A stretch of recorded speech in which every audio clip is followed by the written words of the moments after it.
গাধার সাথে বাঘের দেখা হলো। গাধা বাঘকে বলল, ঘাসের রং নীল।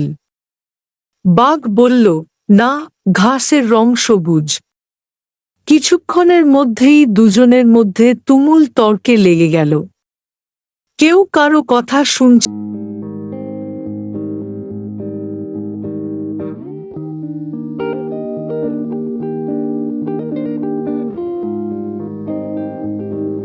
জঙ্গলের রাজা সিংহের কাছে বিচারের জন্য উপস্থিত হল।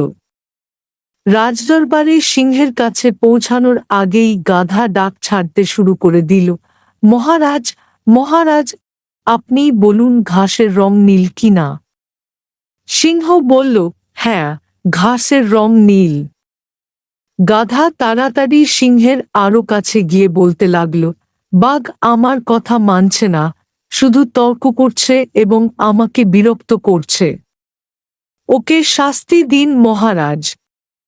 সিংহ তখন ঘোষণা করল, বাঘকে 5 বছর কোনো কথা বলতে পারবে না, এটাই তার শাস্তি। গাধা খুশিতে লাফাতে লাগল এবং বলতে বলতে চলে গেল, ঘাসের রং নীল, ঘাসের রং নীল।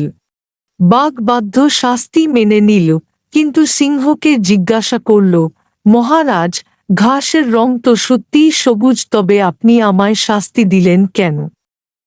সিংহ বলল, ঠিক, ঘাসের রং সবুজ। বাঘ জিজ্ঞাসা করল, তাহলে আপনি আমায় শাস্তি দিলেন কেন?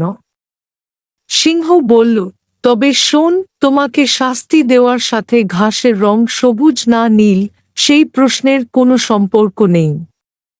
তোমাকে শাস্তি দিয়েছি কারণ হলো তোমার মতো একজন সাহসী, বুদ্ধিমান প্রাণী একটা গাধার সাথে তর্ক করে সময় নষ্ট করেছ এবং এরকম একটা সামান্য কারণে আমার কাছে এসে আমার সময় নষ্ট করেছ।